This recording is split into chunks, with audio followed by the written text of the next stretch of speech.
Tamad siya magganyan magsulat pag sa online cellphone.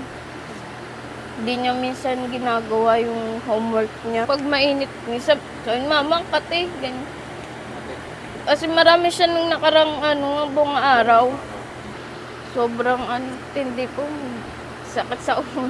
Lalo na po kasi sa akin po kasi mas yung tindi ng init para sa kanya. Kasi gawa na nagsisisure po sila pag mainit na mainit. Sobrang init talaga dito. Kaya babang-baba ang hero namin. Kaya pinapaligo ko, kahit ayaw yan sila maligo, pinapaligo ko yan, sir, kahit mas-masaan man lang.